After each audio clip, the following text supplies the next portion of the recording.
everyone, and we're happy you could join us today. You're watching The Doctor is In, and I'm Dr. Freddie Gomez. As we get older, the risk of severe complications from COVID-19 and other serious illnesses increases. Itong pandemic na ito ay eye-opener para sa ating lahat. That is why it's important to invest in our health because it's crucial to stay strong and healthy during this time. Today, we'll focus on our older loved ones. We'll understand what puts them at risk and what precautions they can take to avoid getting sick. Today we are joined by Dr. Jose Rodolfo Dimaano Jr. He's Abbott's Medical Affairs Director for Asia Pacific. It's good to have you back on the show, Dr. June. Yes, good afternoon. I'm Doc Freddie, and good afternoon to all of our viewers. I'm happy to be here.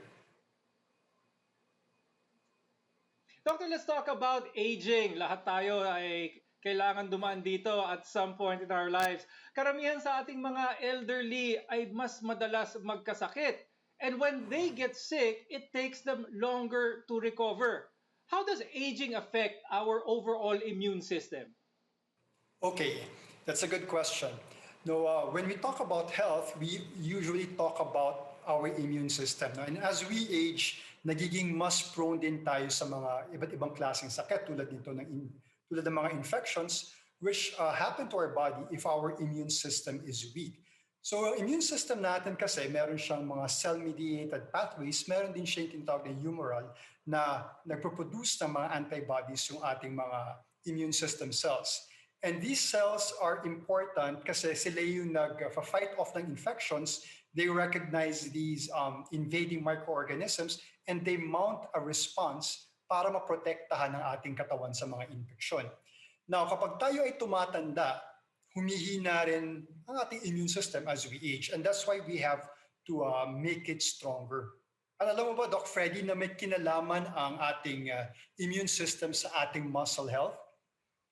Yung muscles kasi natin, aside from its function in movement and providing structure to the body, meron din siyang metabolic functions. And yung metabolic functions na yon, ito yung nagpo-provide siya ng carbohydrates for energy for our body and also amino acids and proteins para magamit ito ng ating immune system so that our immune system can produce antibodies and also so that it can build the cellular structure needed for our immune system cells to function properly. So may kinalaman yung muscle health at yung ating immune system.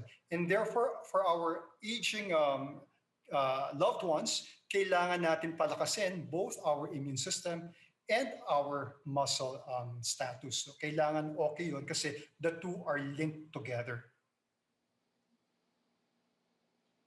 That's a good point that you mentioned, Dr. Juno, no? That may connection nga ang immune system ng isang tao doon sa muscle mass or kung gaano karaming muscle bulk meron ng tao because muscle mass is actually a good indicator of the body's protein status. So if muscle health, may problema sa muscle health ng isang tao, the more likely someone gets sick. So my question is, how important is this muscle mass in keeping our immune system functioning optimally, especially kapag tumanda na isang tao? Yeah, again, good question. No? So kapag ang muscle mass natin ay bumababa, no? yung bilang niya o yung kanyang mass, nagkakaroon din tayo ng possible risk for infections. If we lose about 10% of our muscle mass, we are more susceptible to infections. And if this increases to 20, nagkakaroon na tayo ng poor wound healing. At kapag 30%, we run the risk of having pneumonia. And later on, even kung 40% ang nawala sa ating muscle mass, that can actually lead to death, no? And other complications in the body. So it's a good nutritional status, a way to assess nutritional status of a person kasi nga malaking link nito sa ating overall health. That's true. So, bale, the higher our muscle mass, the better our chances of warding off diseases. Now, what can older adults do to prevent yung loss ng muscle mass nito and strengthen their immunity? Alam ko marami sa ating Filipinos, isa sa mga paborito nilang vitamins ay yung vitamin C. But is taking vitamin C enough, especially para dun sa mga tumatanda? Okay. Yes, good question again. So meron tayong two ways to address loss of muscle mass, and this is through physical activity and exercise, and the other one is through nutrition. In fact, we are conducting a study right now in Singapore. It's called the SHIELD study. It stands for Strengthening Health in the Elderly Through Nutrition. And really, the purpose of that study is to assess the effect of oral nutritional supplementation or nutritional interventions on the physical performance of aging adults.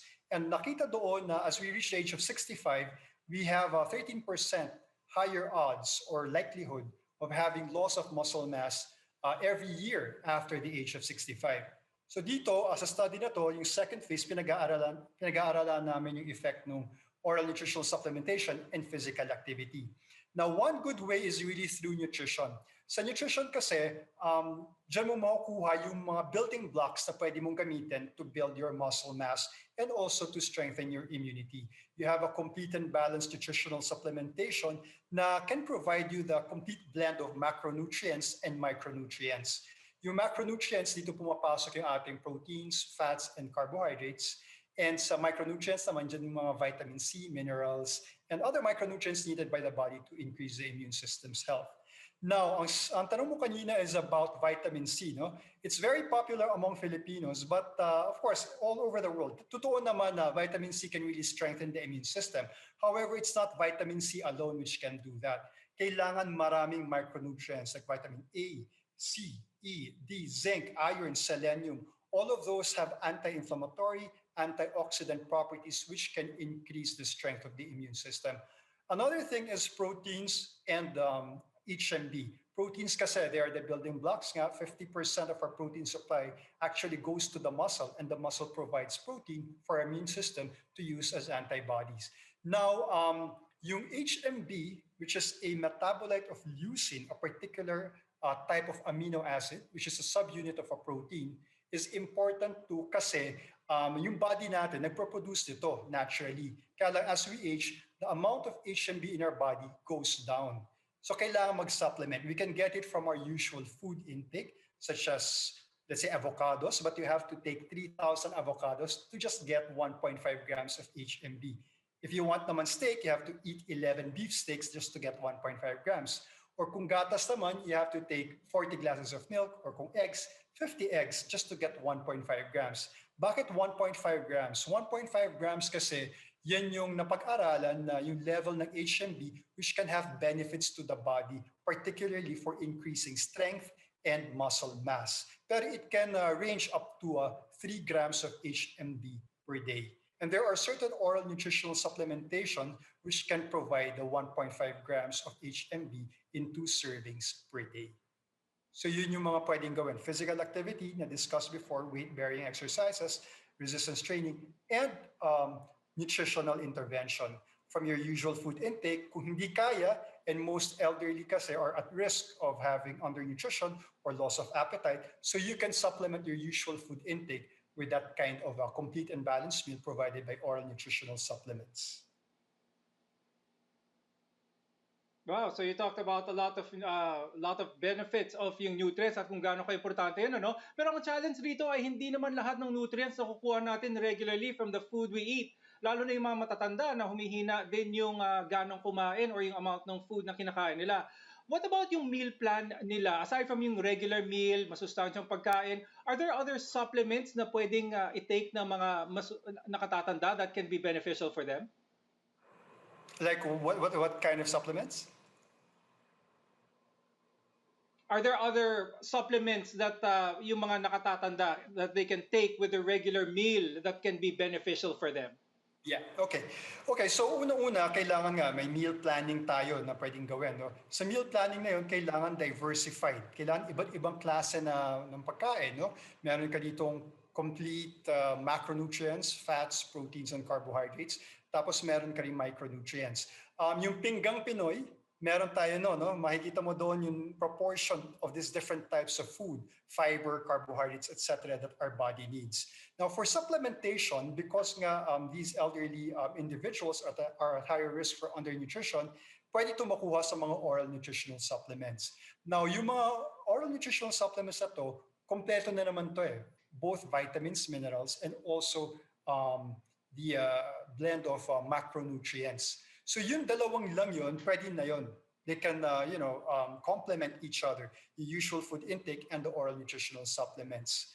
And of course, coupled with physical activity and exercise. Yun yung mga simpleng mga pamamaraan kung paano nila mapapalakas ang kanilang immune system and muscle health.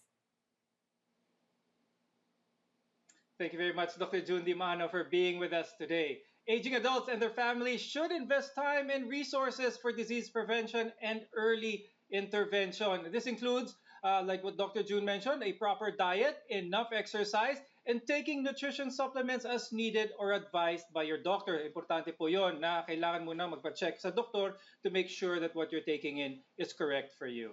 We'll take a quick break, but when we come back, pag-usapan na po natin ang why the elderly are more vulnerable to COVID-19 and what we can do to help our older loved ones during this pandemic. Stay tuned. This is The Doctor Is In.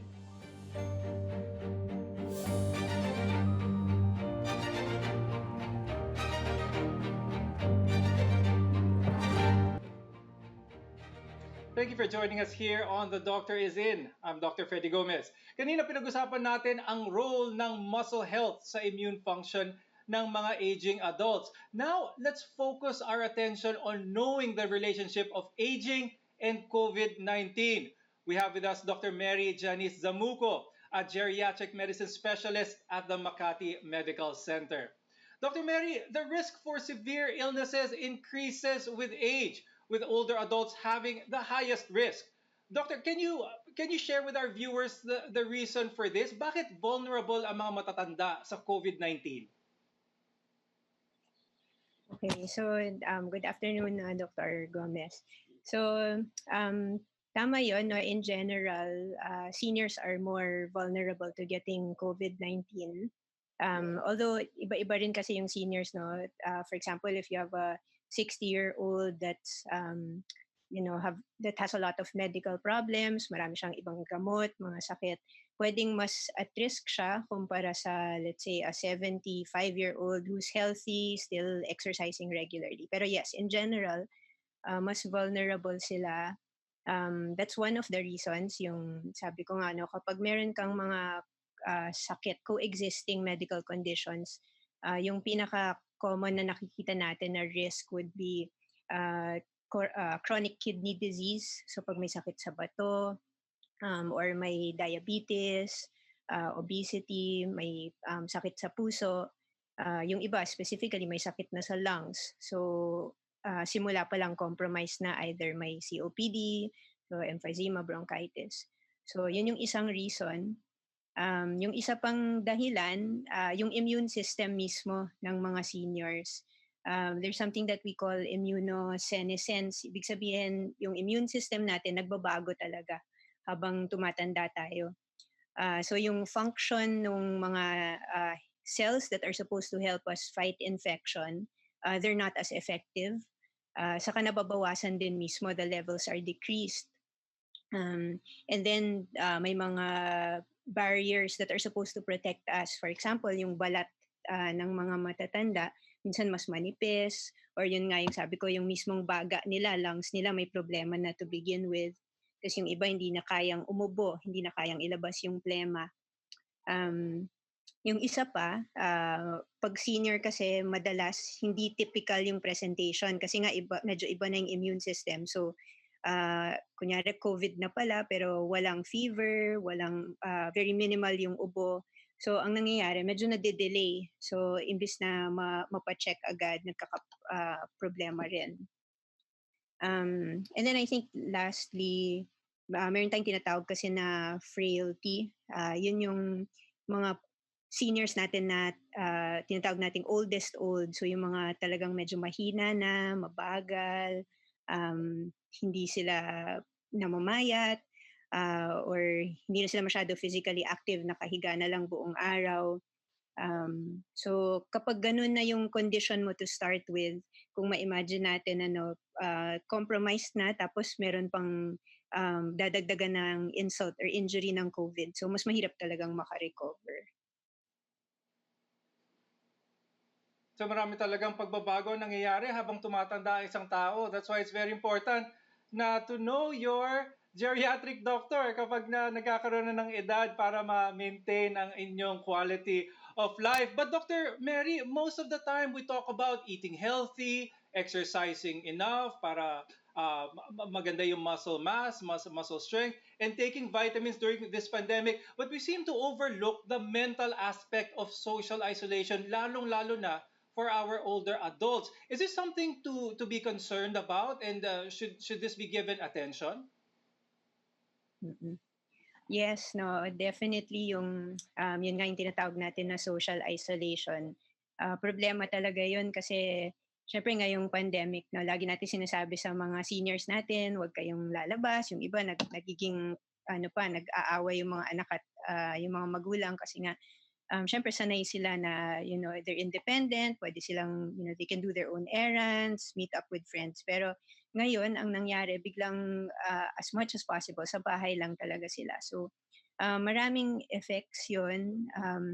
Una-una yung dati na lagi nilang nakikita yung pamilya nila in person, yung mga apo, yung mga anak, wala na. Tapos yung iba, buti yung iba merong caregiver sa bahay, pero merong iba na talagang sila lang.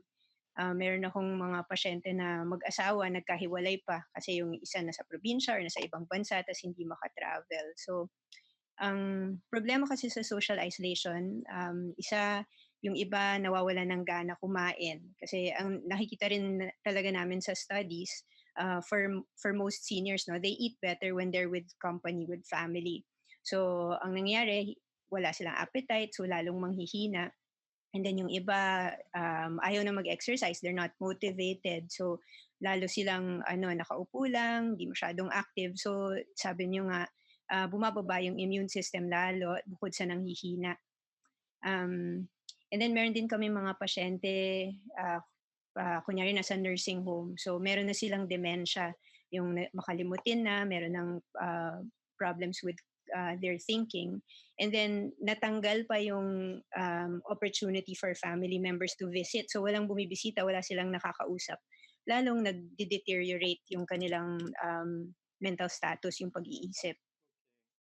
Tapos meron ding isa pang effect ng isolation kasi pag kunyari may nararamdaman na yung senior, minsan hindi ka agad nalalaman kasi yung iba ayaw mang-abala. So, because they're isolated, yun nga, nade-delay tuloy yung pagdala sa doktor or pag-consult. And then, I think one of the main things that we... Okay, so yeah, definitely the social isolation for older adults has many, kumbaga, drawbacks to it, but it is a must to survive this pandemic. So, after the break, we will answer how can our elderly manage this if they find happiness and strength dito sa socializing. So we'll talk about this more with Dr. Mary when the doctor is in return. Stay tuned.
and welcome back to your telemedicine appointment today. I'm Dr. Freddie Gomez, and this is The Doctor is In. We're still here with geriatric medicine specialist Dr. Mary Janice Zamuco. Ngayon, social isolation is now viewed as a risk factor for premature death, similar to cigarette smoking, physical activity that can lead to injury, or obesity.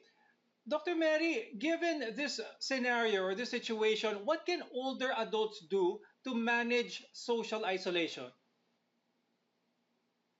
Okay, so usually what we talk about now is to physically distance, but to keep socially connected. So we advise family members usually to schedule a weekly meeting, so either through Zoom or WebEx, Messenger, kahit phone call lang, para lang at least meron pa ring relationship, may communication with our seniors.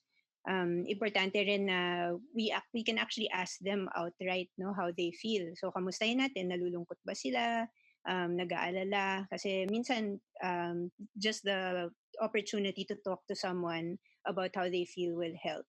No, kasi yun nga yung pinaka-common natin nakikita rin, kasi depression, anxiety because of the isolation. One of the other things that we always encourage is for them to attend yung mga online na church services. So, di ba, marami naman na parang videos. So, ako specifically, if my patients believe in God, I always encourage that, kasi yun nga, in these uncertain times, it helps, no, when you know that someone is in control, even if yun nga, if you don't know what's going to happen. And then another thing is we ask our That's right. patients to try to make sure they're exposed to sunlight. So kahit a few minutes in a day, ideally mga 10 minutes, kahit sa bintana lang, pati exercise, that also helps with their mood. So that's one of the things. Okay, so all of those, ano, and one of those in particular is para ma-maximize ang technological gadgets na available to us today. So para magkaroon pa rin ng social interaction kahit papano. Now let's answer some questions from our audience. These questions came in through the CNN Philippines Facebook page. We have one from Marlon. Ang tanong ni Marlon, what kind of things can older adults do to keep their minds active? What do you think, Dr. Mary? Okay, so usually magandang tanong yun, ano, kasi we always talk about that. We try to schedule activities for them. So hindi lang yung buong araw nanonood ng TV or news, kasi minsan ano rin yun, nakakadagdag sa stress, no, kapag puro yun lang talaga. It's good to be updated, but alternatives would be, depends also on the patient's interest, kung ano yung hilig nila. So art, for example, I have patients who do kunyari adult coloring books or crafts. It's good to learn new things, kasi yun, it actually forms new connections in the brain, so that helps. So if they want to learn, let's say, a new instrument or a new skill, so basta ang importante, they try to keep busy. So pwedeng may schedule sila, pwedeng cooking or organizing photo albums, writing down recipes. There are also online games or games on the phone. Merong isang specific that the neurologists recommend, yung Brain HQ. It's a program that you can subscribe to. Tas yun, specific exercises siya to help to exercise the brain. Okay, so Brain HQ, masusubukan ko nga yan na mamaya. May tanong din tayo from Pax Andres. Ang tanong ni Pax, my lola worries about the news a lot. How can I tell her in a nice way to relax and take a break? Mm-mm. Oo, yun. So yun nga, that's very common. No? So I think you can just tell your lolo directly na yun nga, I mean, it's good for him to know what's going on, but it's also psychologically, it's also healthy to be doing other things. So ang minsan sinasuggest po namin, meron lang silang schedule, like let's say an hour in the morning, they'll watch the news, and then in the evening, so that it's not 24/7 yun lang yung nakikita nila. So you can remind your lolo na, kasi kahit malakas tayo, talagang syempre kahit pa paano nakaka-stress yung nakikita mo lahat ng nangyayari sa paligid natin, and stress can also affect our immune system. So yun. So it's good to take breaks. Thank you very much, Dr. Zamuco, for sharing your expertise here today. And thank you also to our viewers for joining us on this episode of The Doctor's In. Because of their vulnerability to COVID 19, older adults are staying home and engaging in minimal social interactions outside their homes. Mahirap po talaga ito, pero tandaan natin, this pandemic is not permanent.